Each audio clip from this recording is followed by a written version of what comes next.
Bonjour à toutes et à tous. Juste une petite annonce avant de commencer.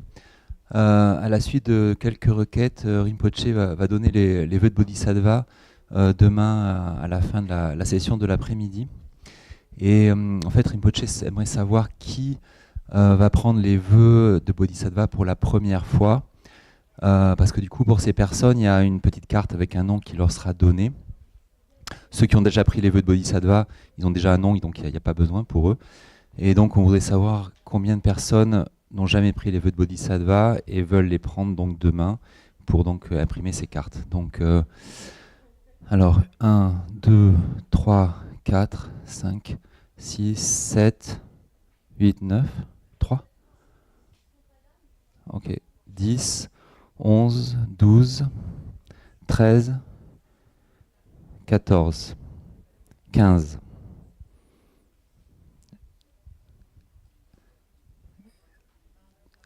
15 et 3, 18. Il y a tes enfants qui viendront. Donc 19.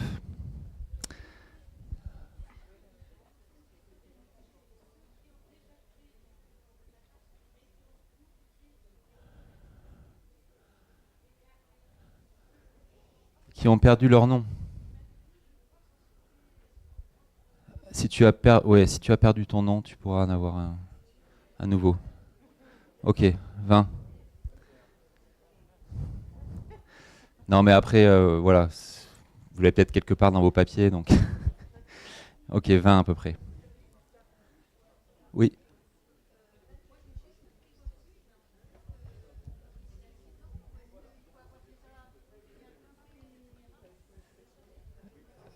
Si tu as pris refuge et que, oui, tu te sens de prendre les vœux de Bodhisattva, que ça t'inspire avec son enseignement, oui, tu peux les prendre, oui. Donc ok, 21. Oui.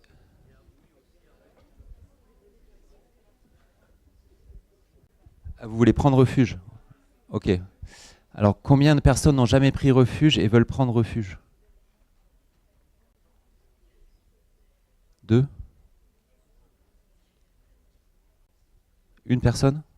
Vous aussi? Vous voulez prendre refuge? Non? Donc une personne, c'est ça.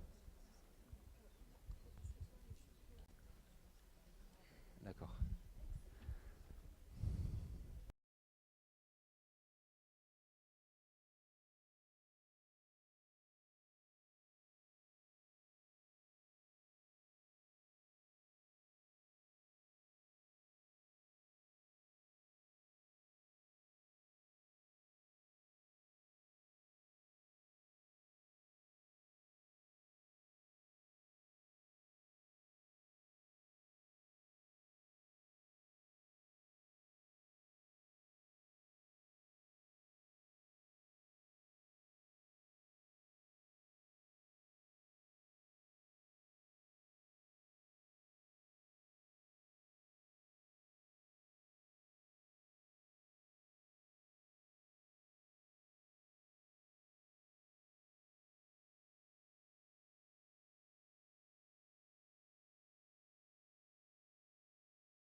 Sanji Chudan Suji Chonam Lai Chanchu Pard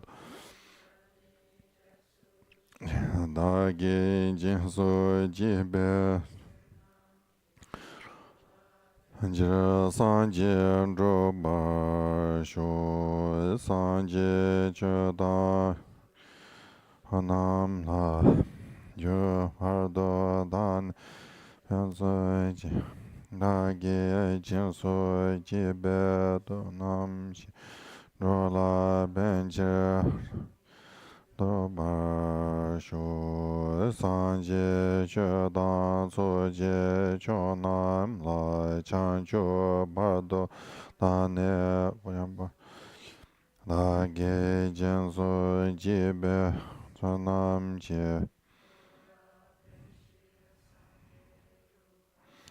Arju Semje Tamche Dewa Dande Judan Dembar Chuji Dan Dongar Ji Judan Jawa Chuji Naya Mebe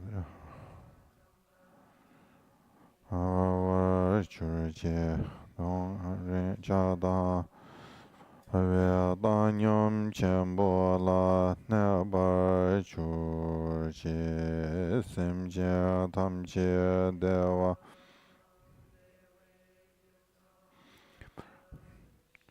Dongar Dan Dongar Ji Jodan Jawar Church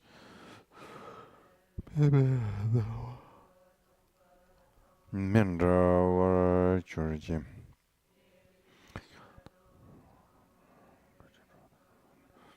Bola Nebar Church Simje Tamje Dewa Dan Jodan Dembar Churji Dongar Dan Dongar Jodan Jawa Churji Mebe Dewa Damba Da Mendrawa Churji Nirin Chada Dan Jave Danyum Chembola Nebar Churji Chumden de jambe yang lai chan cai loi kange lo dren jim nye dren dren nye dra nam dai ram sarve chi nye tun kun chi chen si ji ni je tu kara le vam Kanda sibe tsara mari muntuma dongar chi sirve andro tso kun la puji tarze yang la chuchu yang dens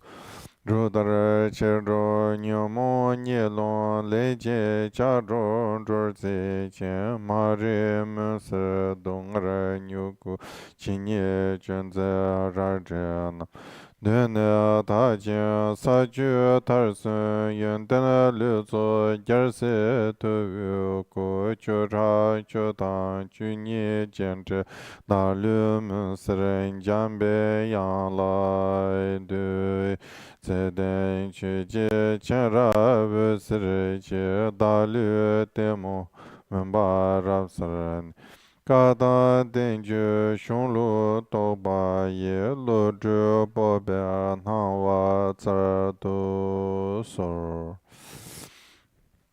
Bon après-midi. Good afternoon, welcome.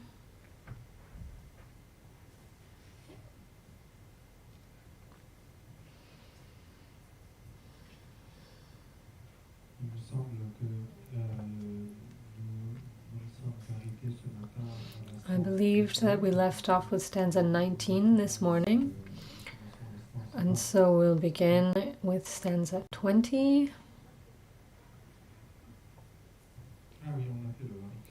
Oh no, we looked at 20th, so let's continue. So, stanza 21.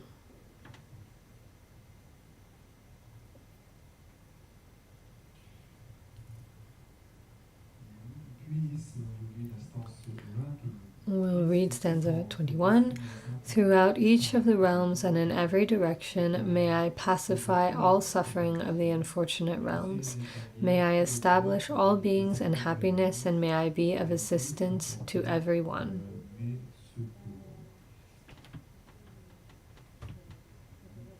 Hinge Chanda Chonam Chitsampa Nensong Donga Rabdo Shivarachi, Dewa Tala Drowa Gunguchin, Drowa Tamje Lani Pembarichi.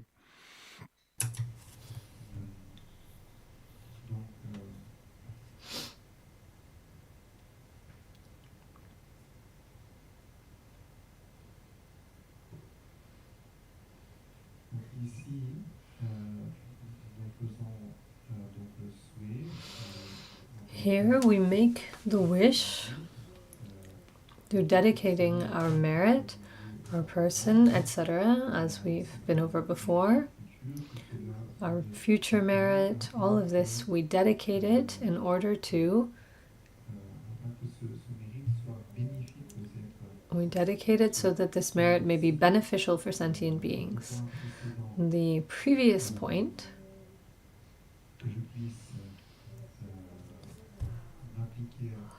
to be able to apply myself to accomplish the benefit of beings, or apply myself to the practice of the bodhisattvas without any stains.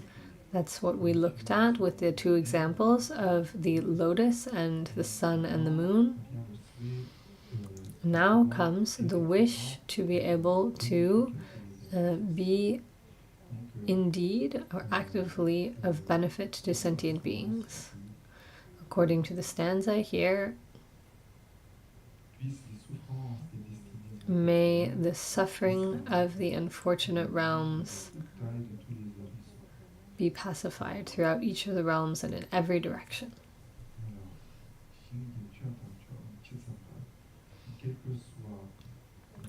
Regardless of the dimensions or the circumstances, conditions of the different worlds. Here we're looking from the same perspective that we saw earlier. In other words, in terms of the 10 directions, regardless of the number of universes, worlds, circumstances, conditions that may exist, within the limits, here the immeasurable limit of space, where beings find themselves, and regardless of their suffering, may I dissipate it. May I dissipate all these different kinds of suffering. So this concerns here the suffering of the lower realms, the lower conditions, like the suffering of the hell realms of hungry spirits and animals, etc. But also all the forms of suffering. Suffering here is the translation of dukkha, suffering, unhappiness related to samsara, includes pain. May I completely dissipate this. Here the idea is to calm, to soothe suffering, to cause suffering to disappear. I also wish to bring benefit. I wish that all sentient beings throughout the 10 directions, as we saw earlier, I wish to bring to all beings happiness, favorable conditions that we can find in human or divine conditions. We find this term in Tibetan, ngunto, which means favorable conditions within samsara, well-being. I wish to establish all beings in well-being. Then there is a first dedication for soothing suffering. The second is for establishment in well-being. The third point is bringing to supreme excellence, ngelek in Tibetan, enlightenment, realization, what is beyond suffering, depending on the disposition and capacity of beings. I wish to bring each of them to their ultimate possibility, to lead them beyond suffering.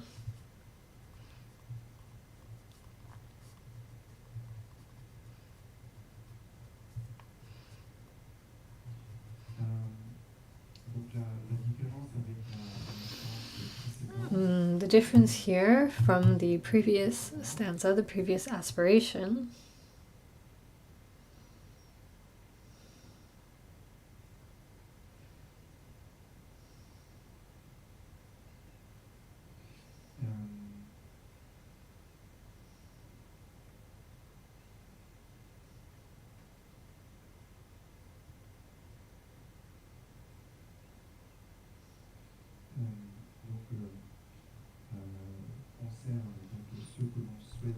the difference concerns what we wish, what we aspire to presently and for our future lives.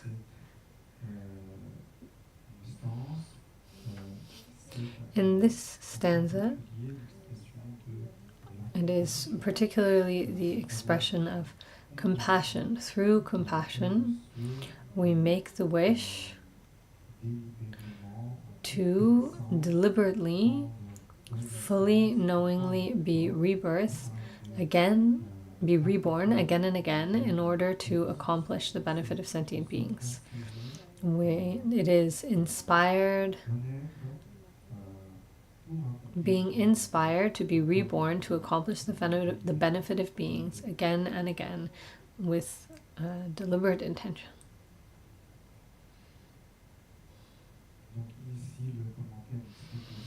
Here, the commentary explains that this concerns wishes of a bodhisattva on the path of aspiration, which is different from a bodhisattva who has attained the various grounds or bhumis.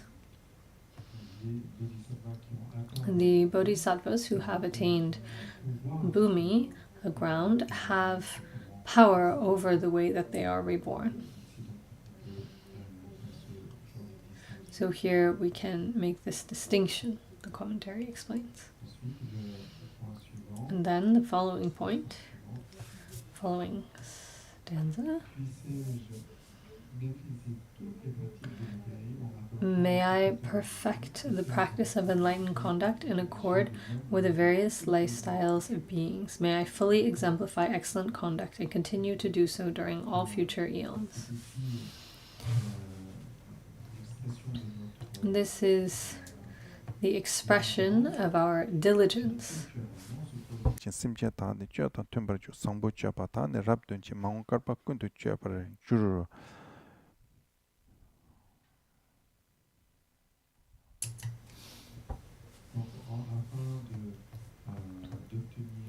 In order to attain unsurpassable enlightenment, I will henceforth, from now on, and I wish to be able to, throughout all of my lifetimes, perfectly accomplish the two accumulations, the accumulations of merit and wisdom. And in this way, I wish to perfect the conduct of bodhisattvas, which consists of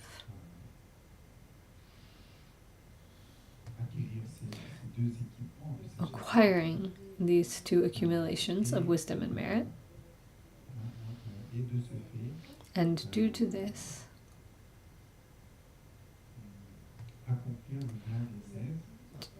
to accomplish the benefit of beings in accordance with the capacities, motivations, and motivations of these beings, and to thus progressively bring them into the great vehicle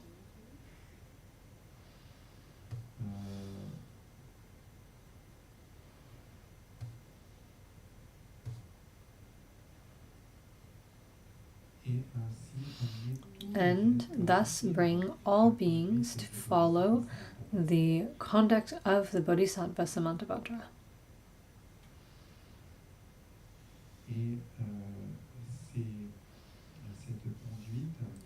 This conduct,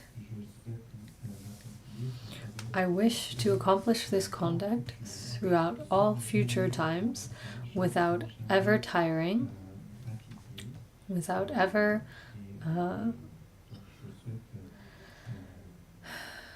becoming disinterested. I wish to constantly have the courage and diligence to accomplish the activity for the benefit of beings throughout all future times. So here we can distinguish perfection of conduct on the one hand, the conduct of the bodhisattvas, which consists in accumulating merit and wisdom. Accumulating merit is, for example, the practice of the first 5 paramitas, and wisdom, the 6th paramita, knowledge of ultimate reality, understanding emptiness. So by perfecting this practice, I wish to do so while dedicating myself to beings according to their disposition. I accomplish this practice in a way that is in accordance with the circumstances and situation of each being in order to truly be able to help them, and thus be able to lead these beings to commit to the practice of the bodhisattvas, following the example of the bodhisattva Samantabadhra.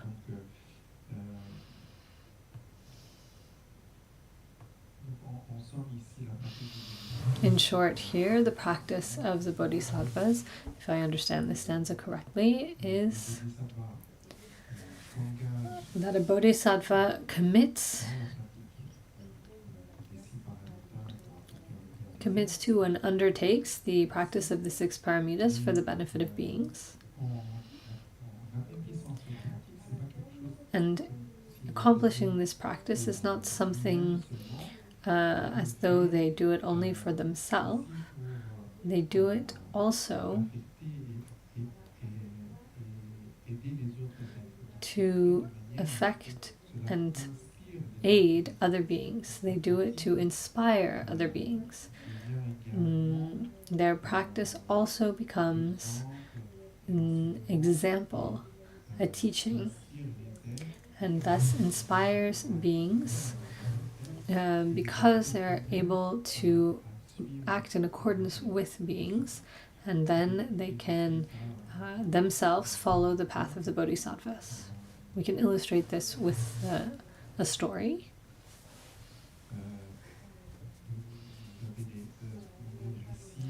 There are numerous life stories of the Buddha's lives prior to being a Buddha, called the Jatakas.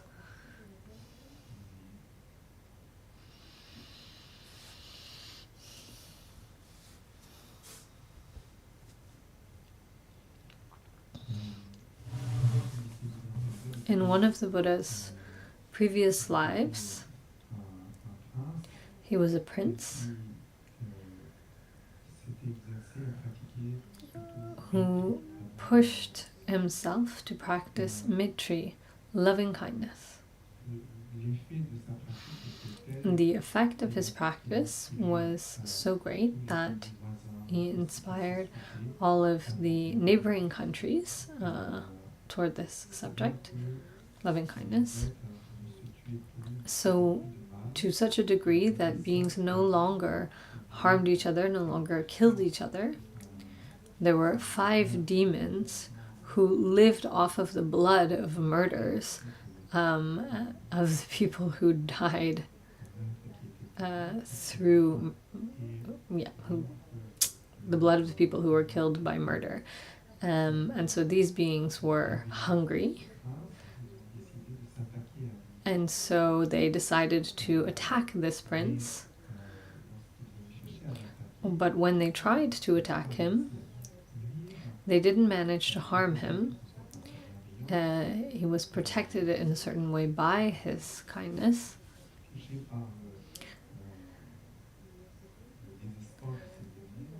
And the prince then was touched by the demon's despair, and so he offered them his blood, making the wish that through the gift of his blood, in the future they would become enlightened, and that it would be nurtured by the teaching of the Dharma and would become his disciples. And so then the story tells that these demons became the Buddha's first 5 disciples in the lifetime in which he attained enlightenment. So this illustrates to a certain degree the point here. A bodhisattva cultivates loving kindness, practices generosity, notably, and through that generosity, these demons themselves were profoundly touched, were able to experience true gratitude, despite the fact that ordinarily their disposition was an ill-willed, hostile one. But in the face of such kindness and generosity, they were transformed. And they themselves created dispositions due to the gratitude that they experience, which made it so that through the Buddha's wishes, the Buddha's grace, they were able to become his first disciples. So here we can look and see that through a bodhisattva's activity, is the bodhisattva forcing them to become good in a certain way? In fact, no, it's their own action, the gratitude that they experience, the kindness that they felt. It is their own action, and thus they experienced, harvested later on, the result of their own action. And so in this way, bodhisattvas ceaselessly, tirelessly practice generosity, ethical conduct, all of the paramitas. They cultivate these qualities along with wisdom, and they themselves progress toward enlightenment. And as they progress toward enlightenment, they become an example. They act in a way such that their example affects beings, inspires beings, instructs beings. And this becomes a teaching on the one hand, but also leads beings to follow their example themselves. And this is how bodhisattvas accomplish the benefit of beings. So you can see that it is somewhat different from a method where... I'm not sure if it's clear. Is it clear? Yes. Okay. So then we'll continue. Donc the following point.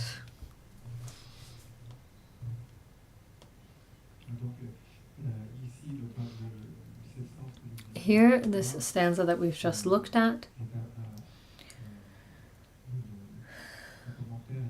the commentary calls it arming oneself, or dressing oneself in armor. This is the armor of diligence.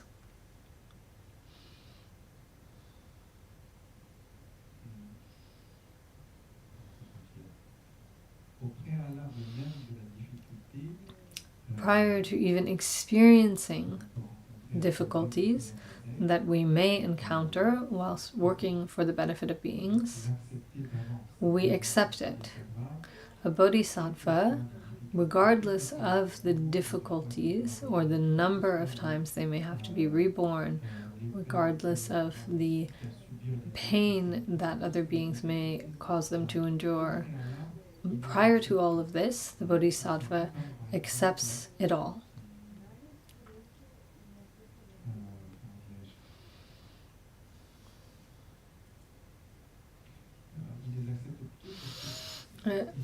Bodhisattva accepts it because he knows that it's his practice on the one hand, and it's profoundly beneficial for bodhisattva themselves and also beneficial for other beings. So it's a bit like armor in the sense that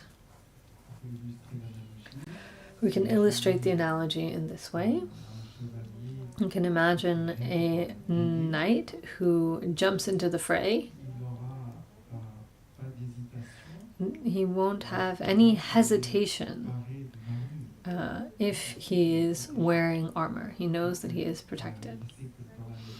He knows that it's very dangerous to jump into the fray. There are many weapons, but he's not afraid because he knows that he himself is wearing armor. In the same way, a bodhisattva sees the qualities of practice and sees how through this practice they can truly help beings, and thus, regardless of the difficulties encountered, before they even appear, the bodhisattva has already imagined them, has already accepted them, has already welcomed them in a way. And thus there is no discouragement whatsoever in the face of their vast, immense activity.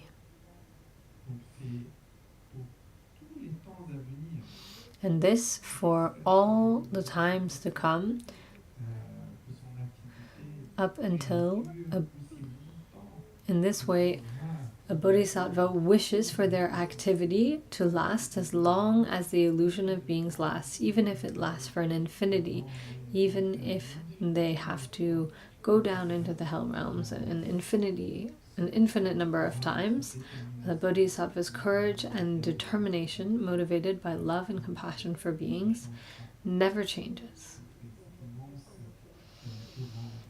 This immense courage and diligence is what is suggested by the title of this stanza in the commentary. And so we wish for this. May I have such courage, may I adopt such and such activity as a bodhisattva and follow the example of the bodhisattvas in conduct and in practice.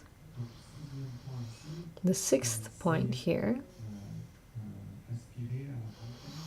is aspiring to encountering other bodhisattvas.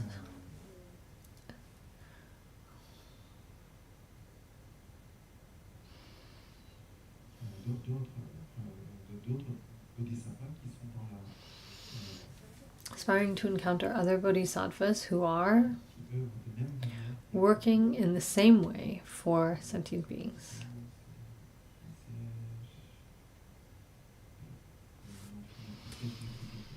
So we concluded, may I perfect the practice of enlightened conduct in accord with the various lifestyles of beings. May I fully exemplify excellent conduct and continue to do so during all future eons. So next, may I always be accompanied by those friends whose practice and conduct resemble my own. With regard to our body, speech, and mind, may all of our actions and prayers be as one.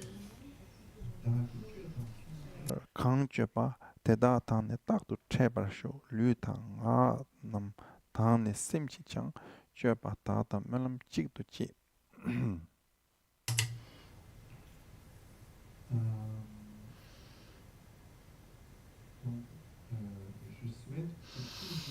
I wish that I may always encounter other bodhisattvas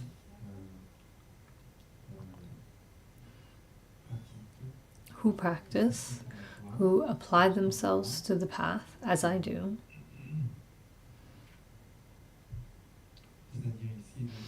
Meaning, the wish here is that throughout all my lifetimes, throughout all future lifetimes, may I meet other bodhisattvas, be in contact with other bodhisattvas, so that they may inspire me.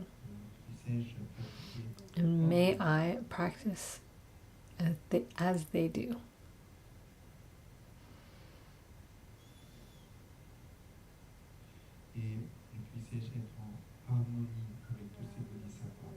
And may I be in harmony with all these bodhisattvas in terms of my way of thinking, my way of acting, my practice. May I apply myself to good conduct, to Samantabhadra's conduct, and may we have the same aspirations. Here, this is particularly dedicating merit with the view of always being a friend. To be a friend is someone who can help me on the path. Other bodhisattvas who are perhaps more advanced than myself or equal to myself, so that we may help each other to work toward the benefit of beings. We're making these wishes. As we may have been able to encounter other bodhisattvas in this lifetime, and thanks to them we may have been able to generate the thought of bodhicitta, of enlightenment. We perhaps in past lives we may have already generated bodhicitta. This is why in this lifetime we are attracted to the great vehicle. We naturally experience great devotion when we hear these teachings. It touches us within the depths of our heart. These are signs of a relationship with the teaching of the great vehicle. And thanks to the wishes of our masters and of the past, thanks to our own wishes of the past, in this life we were once again able to come into contact with the teaching of the great vehicle and to experience true devotion for this teaching. So being able to truly progress along the path also means being able to be connected to other practitioners. We can mutually support each other to progress. Here, this is our wish, in a way. Then, next, the seventh point is dedicating merit in order to realize the wish that we may also encounter the Kalyana Mitra, Kirwe Senyen, a virtuous friend, one who can teach us about the path of the bodhisattvas. May I always encounter companions who exemplify excellent conduct and have my well-being at heart. May I never let these teachers down. So companions, the French is translated more in terms of companions who wish for my well-being. Here in English it says companions who exemplify excellent conduct and have my well-being at heart.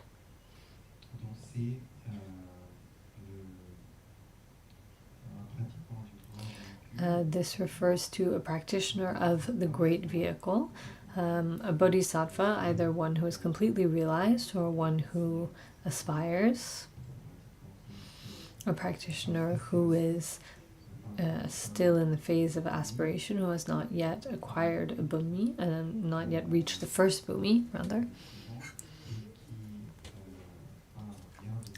and who, through kindness, accepts instructing us in the practice of the great vehicle.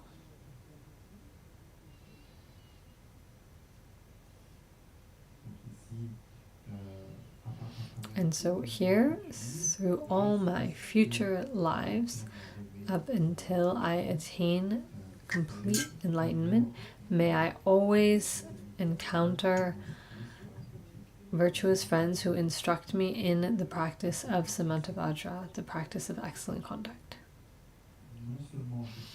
Not only do I wish to meet them, but may I also never disappoint these masters, not even for a single moment. Neither through my thoughts nor actions may I constantly rejoice my masters, cause my masters to rejoice.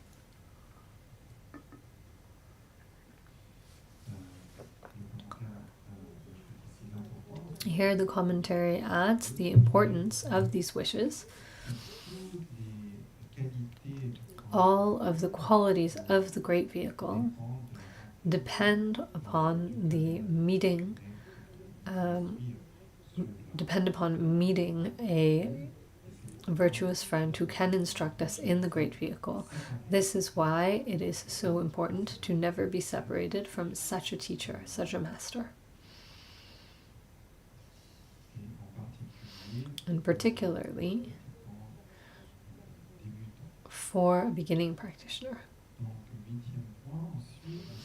And then we come to the 8th point, stanza 25. May I always directly perceive the victorious ones, the protectors and their entourage of bodhisattvas throughout all future eons. May I never grow weary of honoring them with remarkably vast offerings. Seiji korbe gombo nam ngösum tato daki gyarwata maung karpa kundu michowar tedala choba jashirichi.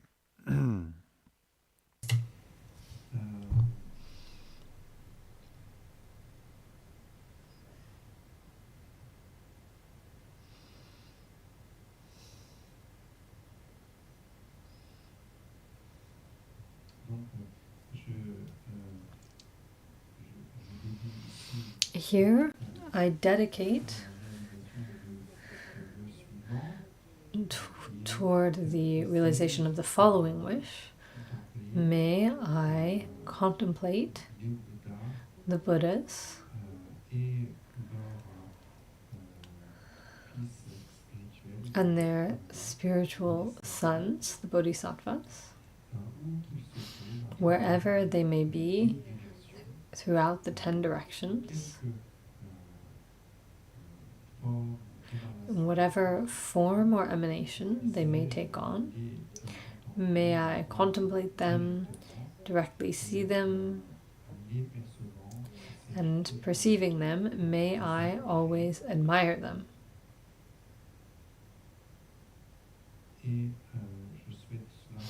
I wish this not simply once, but to be able to contemplate Buddhas and Bodhisattvas throughout all times to come, throughout all my future lifetimes, just up until I attain the heart of enlightenment. Not only do I wish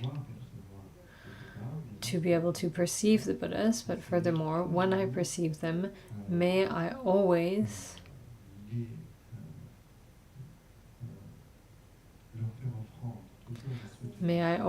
make offerings to them, support them, and thus that my support, the offering of my person, my beings, in a certain way. We already take the vows, the bodhisattva vows, and wish that throughout all my lives I may give my person, my possessions to the Buddhas and the Bodhisattvas without ever losing interest, without ever tiring.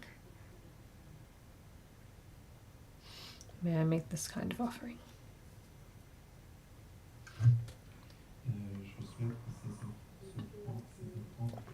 I wish for these offerings to be amplified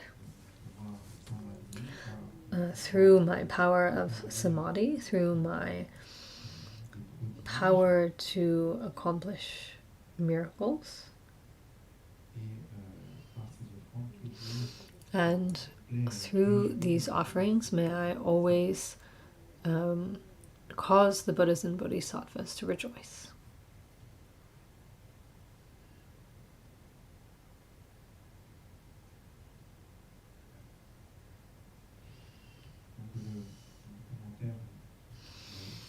Here, the commentary explains that, as within the previous stanza, it is important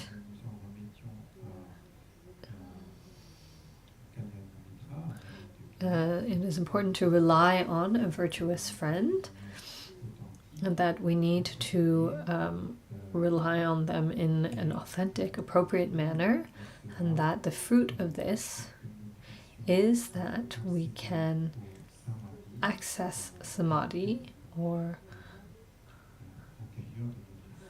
an inner quality of our mind, to actualize serenity and discernment.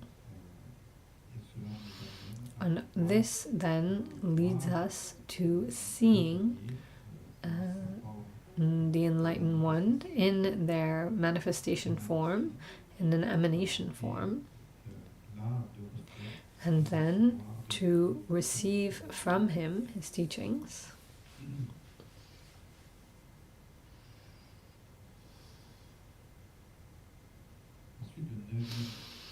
Next, the 9th point is the wish to be able to not only receive the teachings, but also to retain it, to remember it. We can read the stanza.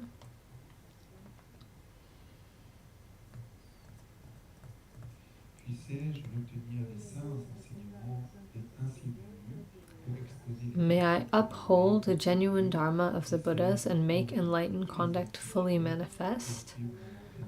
May I be perfectly trained in excellent conduct, wholeheartedly continuing for eons to come. Stanza 26, this is the 9th point.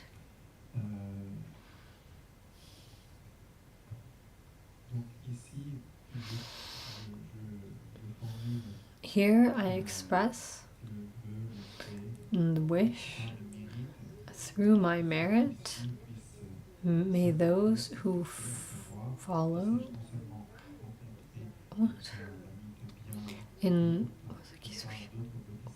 according to what follows, may I continue to meet with virtuous friends. May I meet with friends who practice in the same way as I do.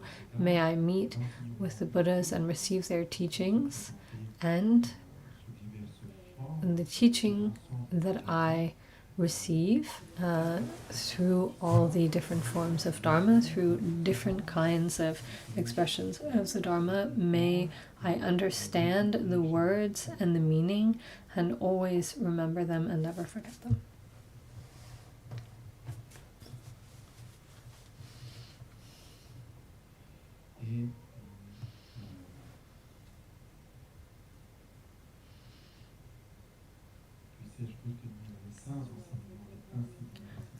May I retain the holy teachings of those thus gone.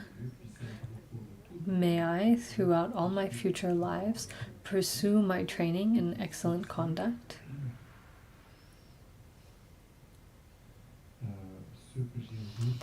What I have retained of the teachings, may I also share it and act so that the teachings of the enlightened ones may be accessible for as many beings as possible.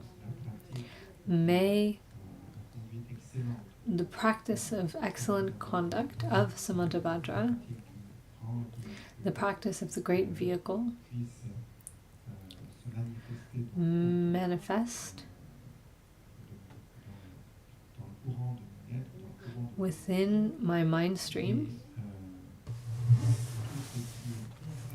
and may all that is opposite to, contrary to, the practice of the bodhisattvas be purified, and throughout all times to come, may I never lose interest in the practice of bodhisattvas and constantly apply myself to the practice of the bodhisattvas.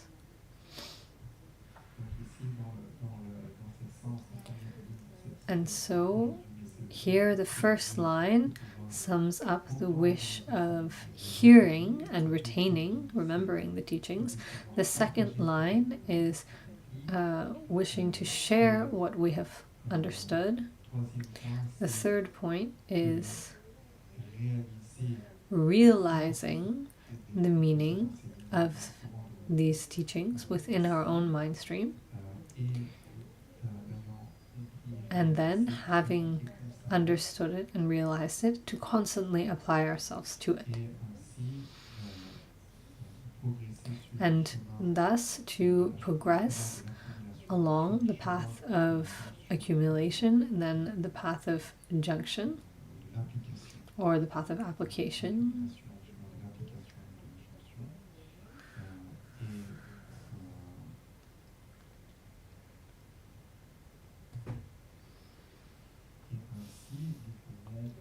And thus we can obtain what we call dharani in Sanskrit, sung in Tibetan. It is the ability to retain all the teachings, to never forget the meaning of teachings. Next we come to the following stanza, stanza 27. Through all my existences, be they within samsara, may I acquire inexhaustible merit and wisdom. May these become a never-ending treasure of qualities, methods, superior knowledge, samadhi, and liberation.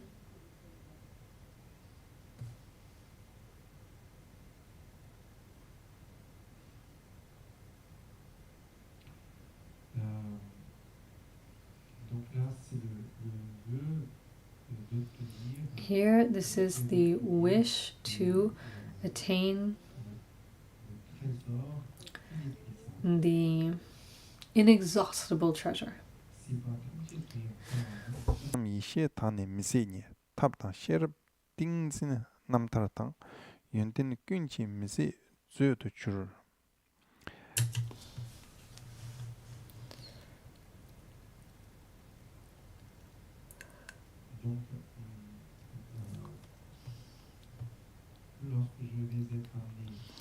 When I will be reborn, the Tibetan term sipa translates the Sanskrit term bhavana, all of the becomings that I may experience, whether in the desire realm, the form realm, or the formless realm.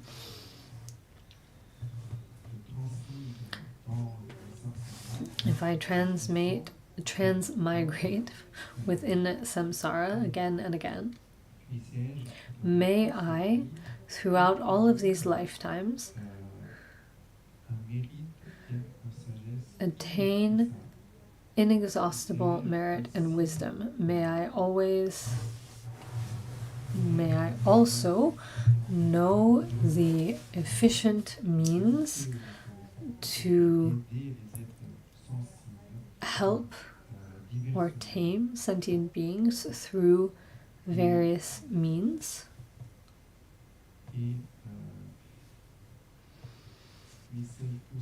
May I also access all of the different forms of samadhi that allow for developing all of the qualities and all of the aspects of wisdom.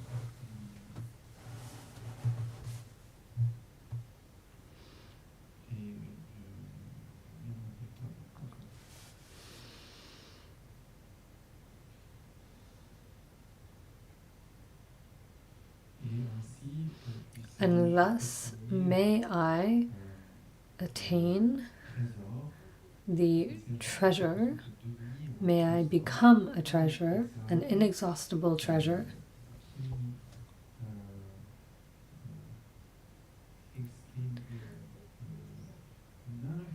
that expresses an infinity of qualities that are a multiplicity of examples of liberation, which are like a mirage, things that do not have true existence. Meaning, in all of my future lives, may they be examples for sentient beings, may they inspire them to attain enlightenment.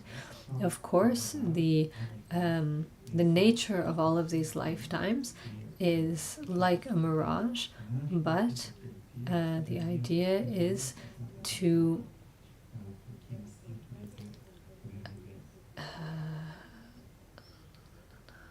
express an infinity of examples that inspire beings toward enlightenment.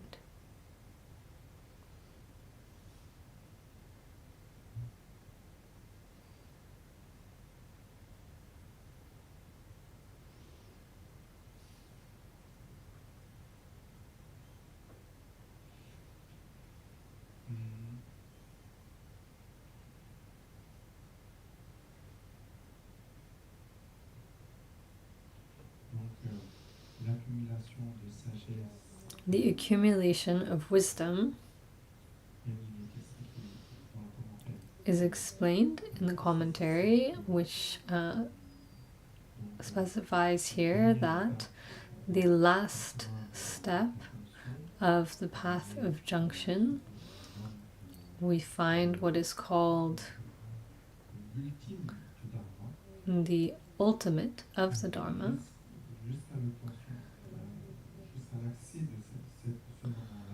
Up until reaching this moment involves one kalpa of accumulation of merit and wisdom.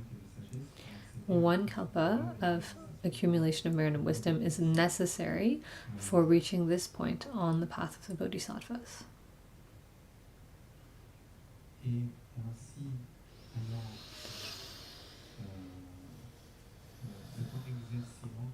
Having trained in all of the aspects again and again, without leaving anything out from the great vehicle, and having perfectly familiarized oneself with the great vehicle, we will then, at the end of the highest level of the path of junction, attain the path of seeing, where we see reality as it is directly. And this isn't just a glimpse, it is truly realization, actualization of direct observation of suchness. And we also attain a certain high degree of samadhi, meditative concentration, and we also then, following this, attain the capacity to produce miracles through which we can accomplish the benefit of beings.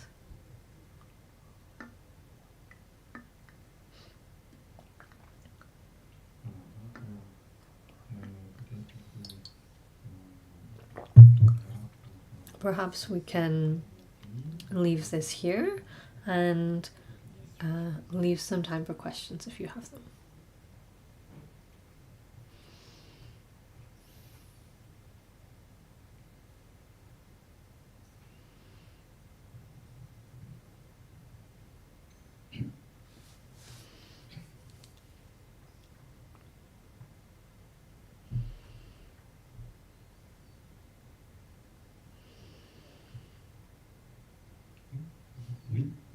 Go ahead.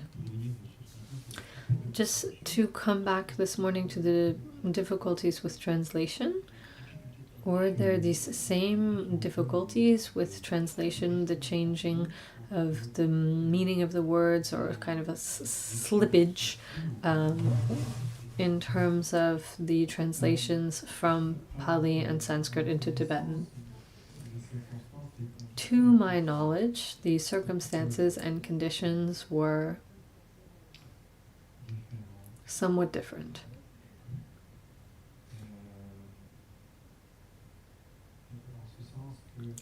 In the sense that, if you recall the history of transmission, I'm not so sure how it went for China, but that wasn't your question. But for Tibet, Buddhism was introduced there, notably by way of royal patronage.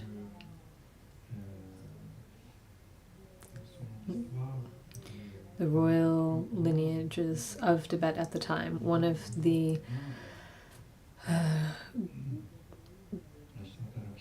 greatest scholars of Buddhism in India at the time, Shantarakshita, was invited to Tibet.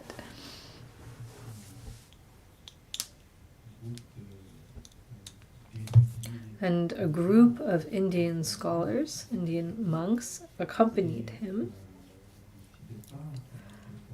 And then Tibetans who were trained for many years, who knew Sanskrit and Tibetan, and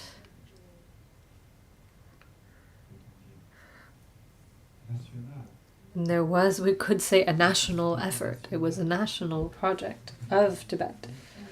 And they put all of the means and resources to translate. They did something fairly extraordinary.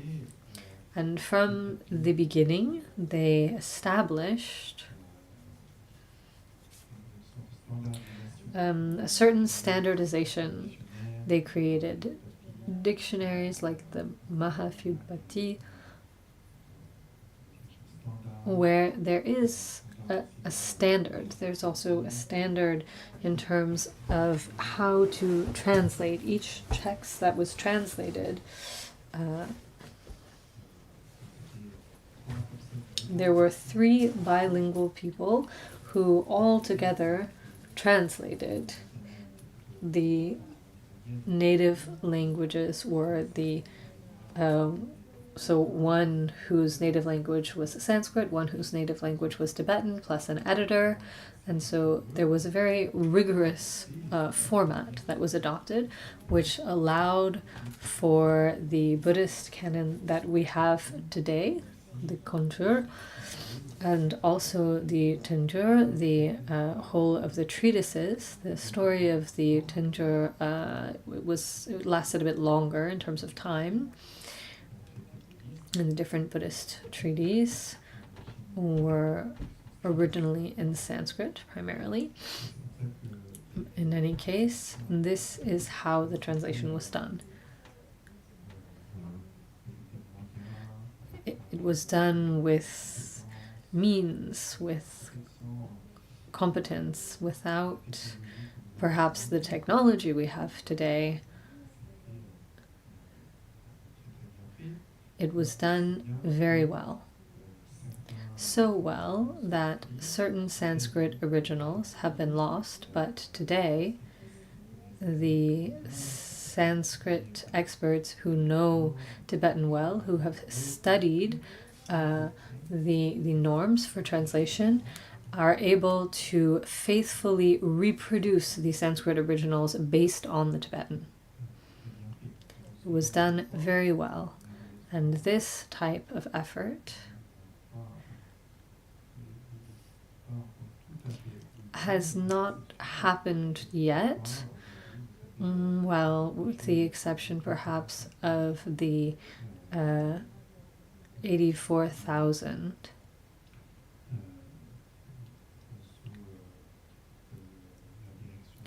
which is being led by Chongsar Khyentse Rinpoche. They have paid numerous university scholars, academics, to translate into English many Tibetan texts. I haven't directly participated in this effort, so I don't know exactly how they've done it, but there is a website today, 84,000, where you can see many, many texts. You can see them in Tibetan and also have the English translation. So there has been a lot of effort put in there, and I think in the near future, the whole of the Buddhist canon will be able to be consulted in English. In French, this has not yet been set up, but in English there has been a significant effort.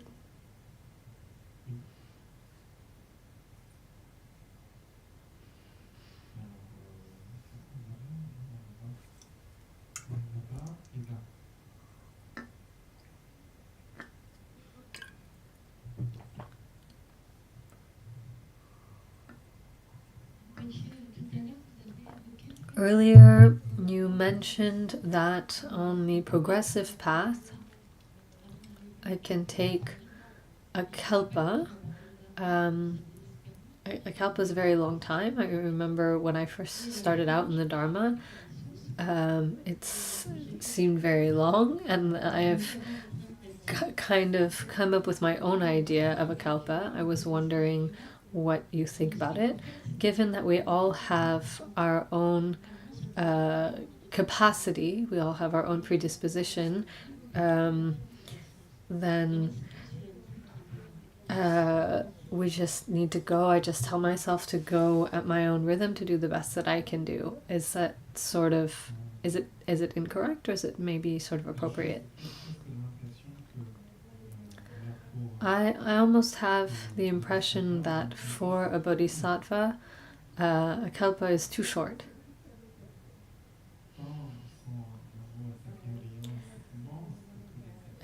Their love and compassion for all beings, for sentient beings, is so vast that it's almost too short.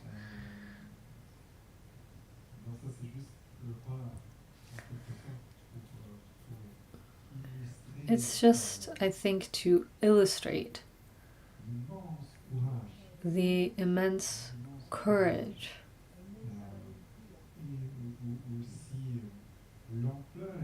and also the vastness of a bodhisattva's task. It is quite immense. To soothe all pain, to establish all beings in enlightenment. It is an extraordinary project. It's something very vast. And so, regardless of how much time this takes, a bodhisattva is not attached to the time.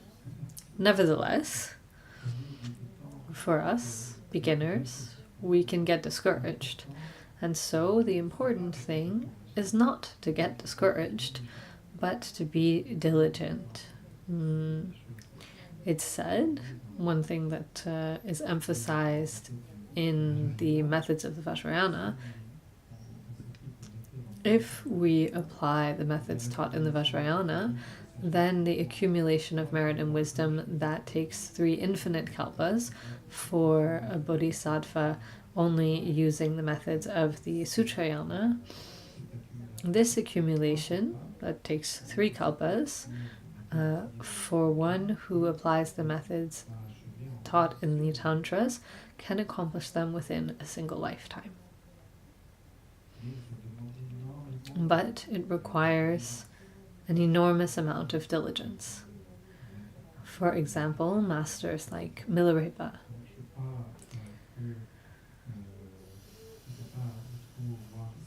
So I think we don't need to see this as a certain type of limit or a condition or a rule that is imposed.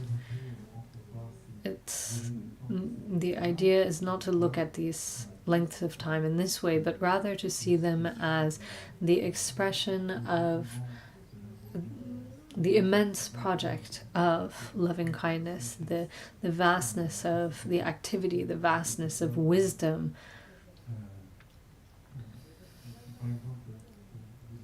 For example, to illustrate the difference between a practitioner of the Shravakayana, a Shravakayana practitioner wishes to escape rebirth, to escape samsara, to no longer be forced to be reborn, no longer to experience disappointment.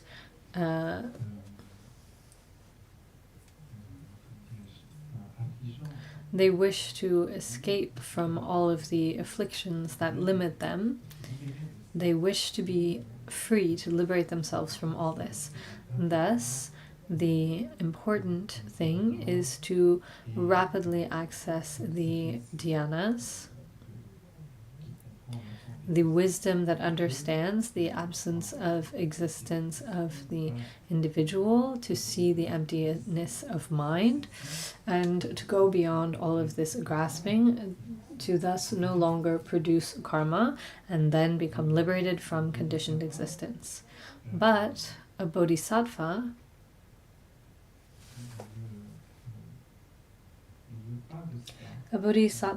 does not wish for this. They're not content with just this, because this involves leaving all other sentient beings behind.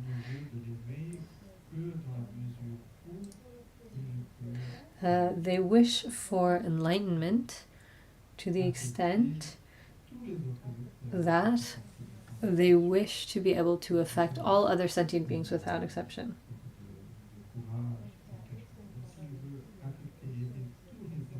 And so this wish to affect all other sentient beings without exception involves very vast activity. A bodhisattva's generosity is generosity beyond measure. For example, we could think about somebody who gives away all of their fortune, who gives billions. Someone's so generous. Someone who gives up their life, we think of them as being immensely generous. A bodhisattva gives all of these things, of course, but they want to give beings well-being, enlightenment, wisdom. What they want to give to beings is something that we've probably never even wished for ourselves. For example, in the Bodhicharya Avatara, there's a stanza where Shantideva says, "How can we measure the kindness of a bodhisattva? Even the gods that we venerate."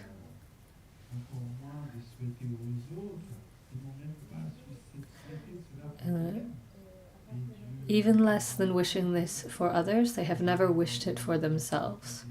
Gods, our parents, those that we generally venerate as beings of great kindness, they have never wished for us the end of all suffering, the attaining of enlightenment. Even our parents who adore us, who love us, people who love us more than we love ourselves, more than they love themselves, they haven't even wished us an infinitely small part of what bodhisattvas wish for all beings. There is no comparison to this kindness, the kindness that is expressed in bodhicitta.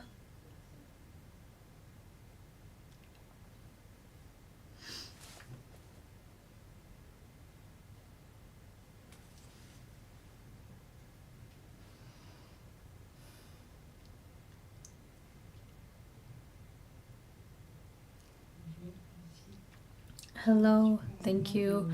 I have a question concerning protecting nature from those who would destroy the living. I have long defended the forest systems, and now there is another effort being made for quartz mining that will destroy the forest. And I'm wondering if inaction is as powerful as action in the face of those who would destroy living beings, living systems. This brings up the question of how to act in a way that helps beings, because our action ordinarily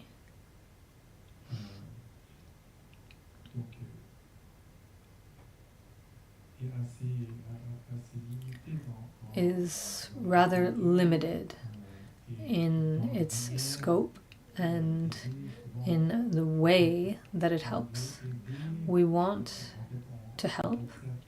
We observe something that can be in danger that we wish to protect, and with the goal of protecting this, in relation to those who would seem to harm it, we experience hostility, hatred, and we engage in a fight, in a conflict. Often it's in this way that we ordinarily express compassion or kindness.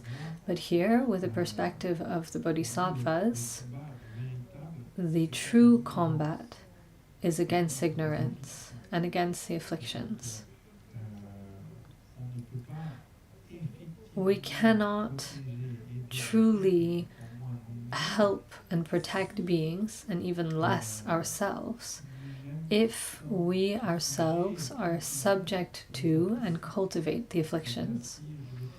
If I want to protect someone, but I'm experiencing hatred,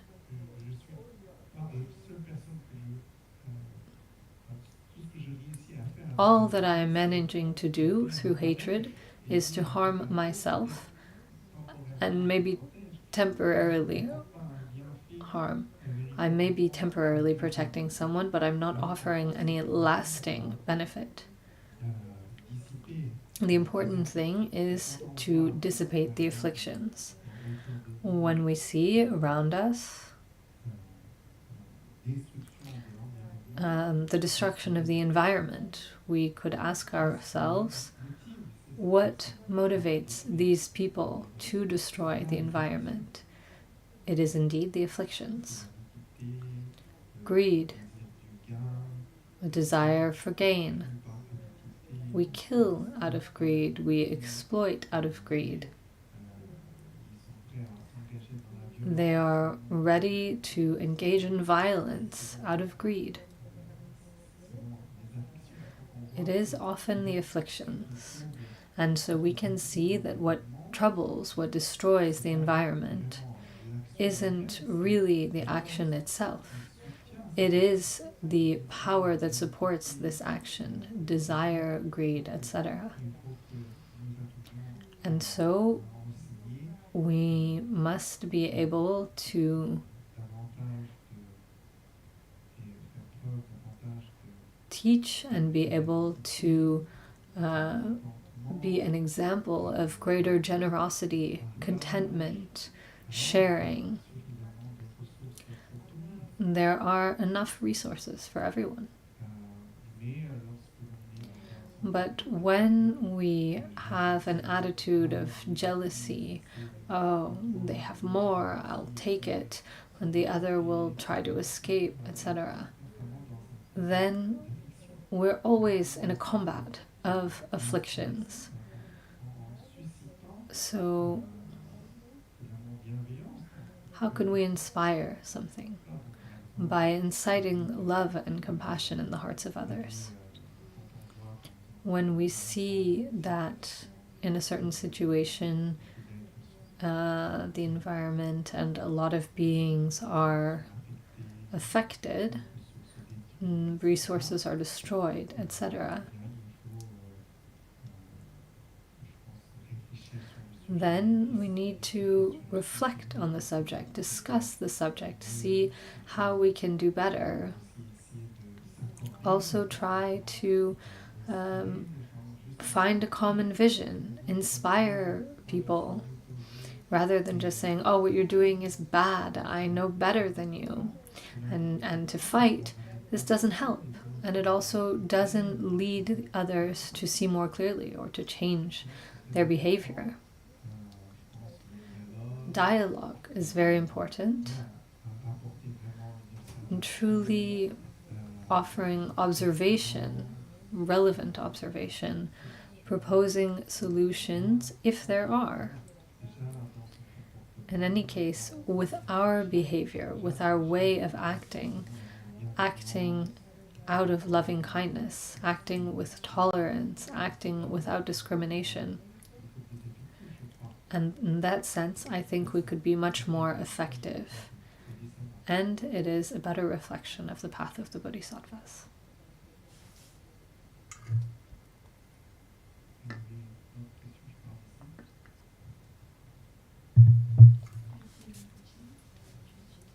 Thank you.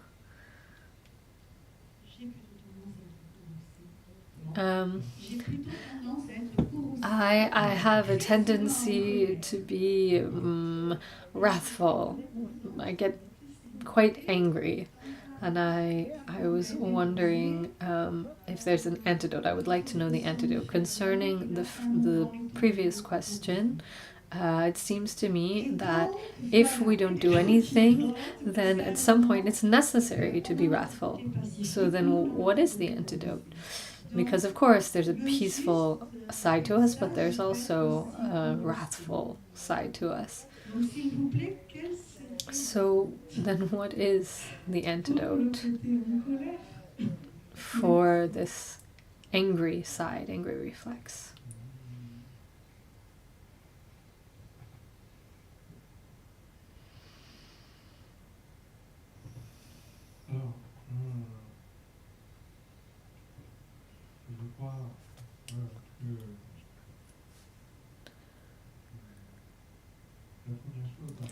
I think the first thing to see, to distinguish perhaps, there's something to see first, which is how this hostile attitude that expresses hatred, contempt, that all of this is an attitude when it is present for us. Truly, the only thing that we succeed in with this attitude is harming ourselves.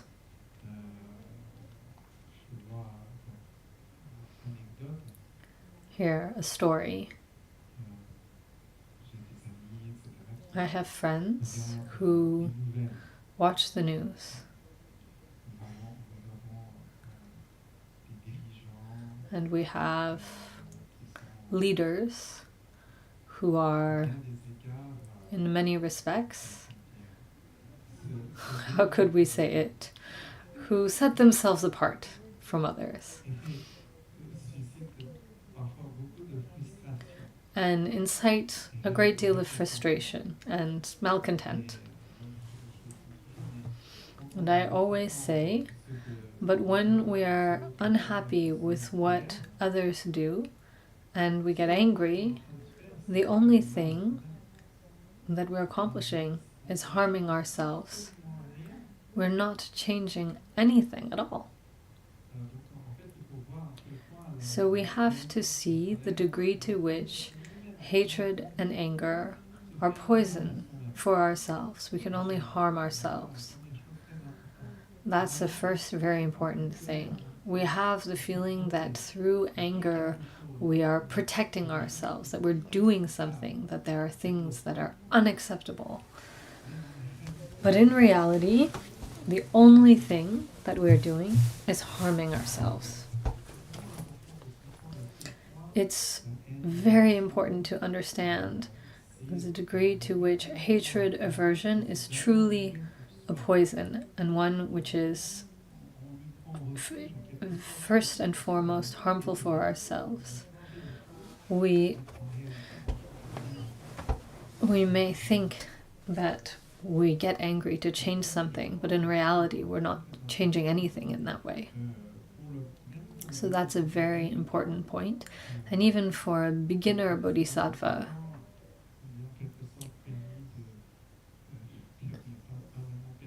it's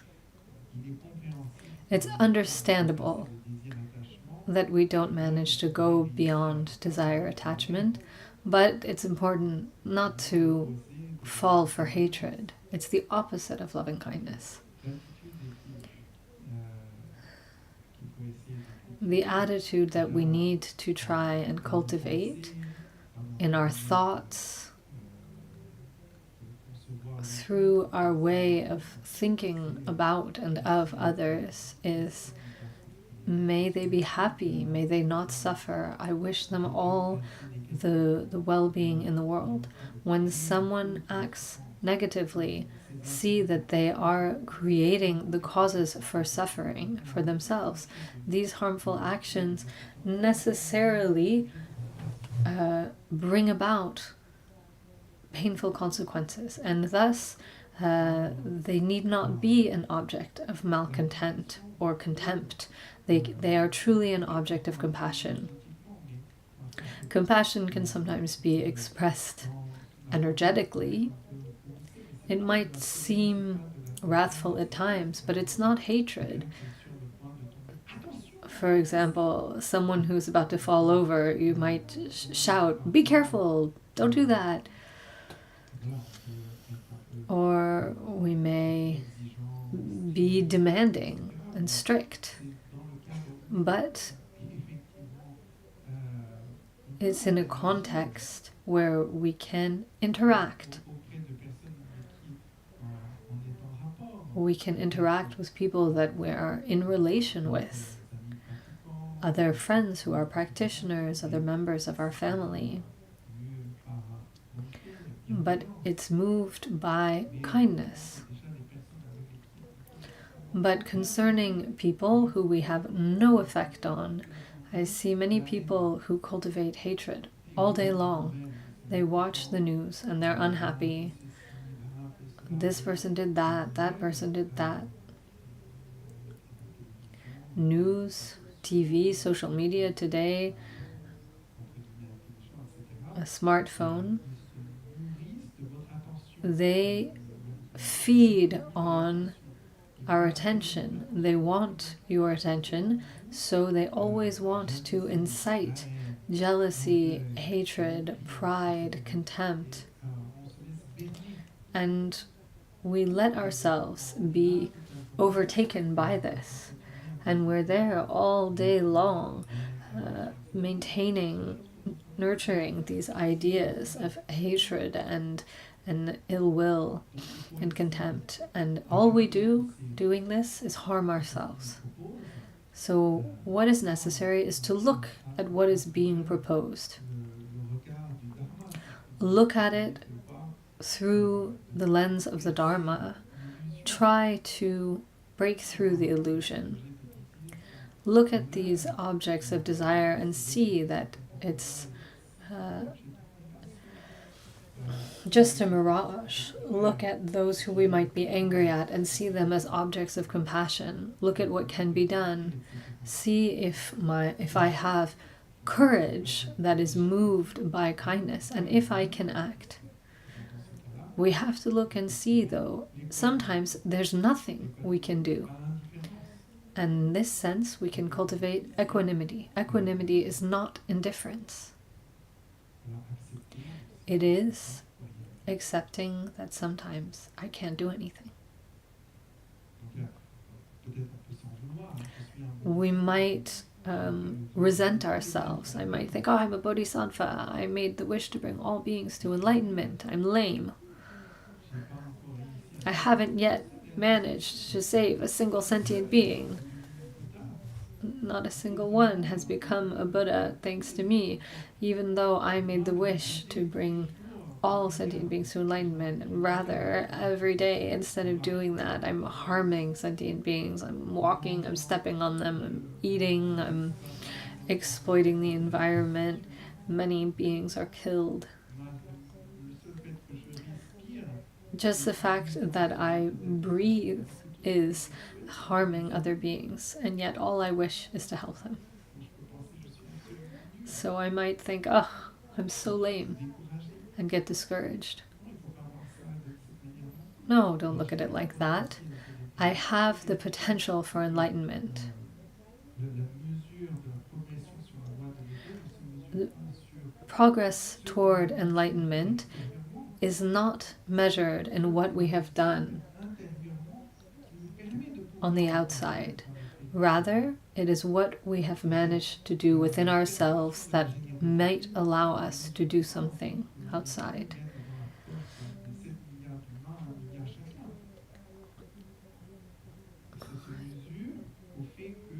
Generosity isn't measured by being able to put $1 million in the pocket of every one of the 8 billion people on the planet. No, it is that I experience no greed, that I'm ready to help, that I'm always willing to give. If there's no attachment and I'm always ready to give, then this is the perfection of generosity. This is actualization of it. Ethical discipline is not perfecting. Ethical discipline is not the fact that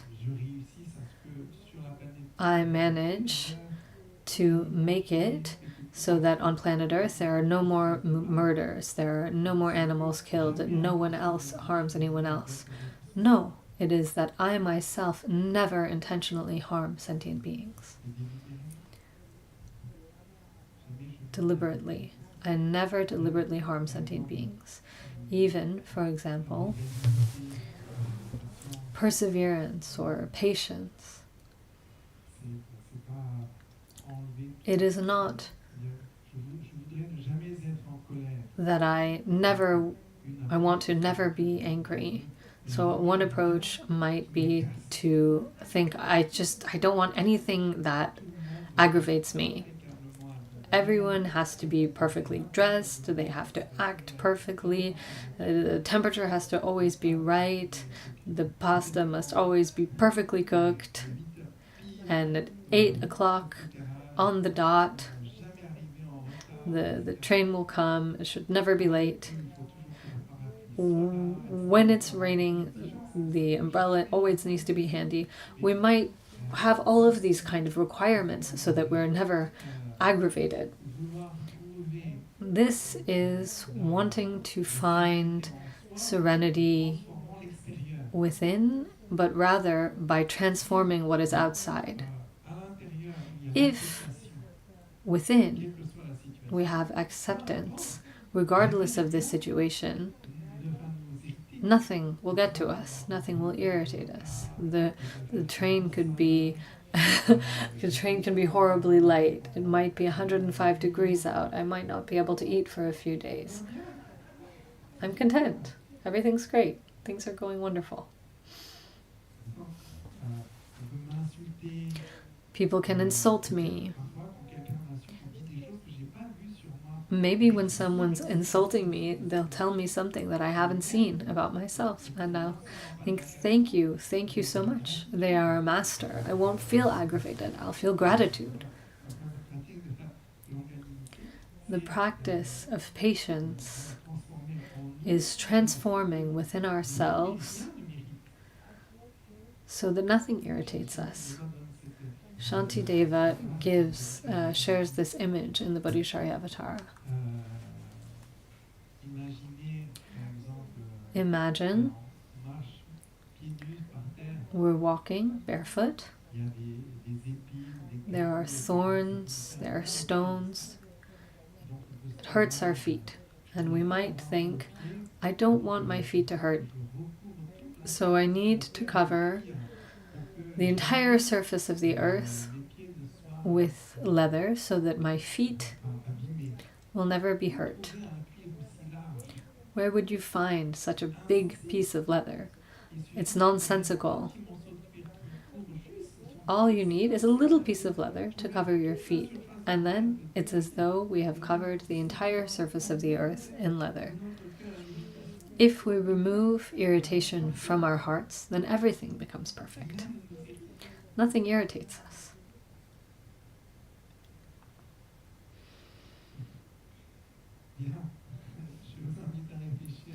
I invite you to reflect on this, and I'll see you tomorrow.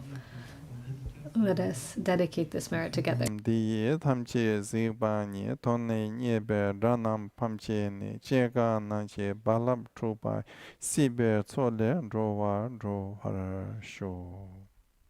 Merci.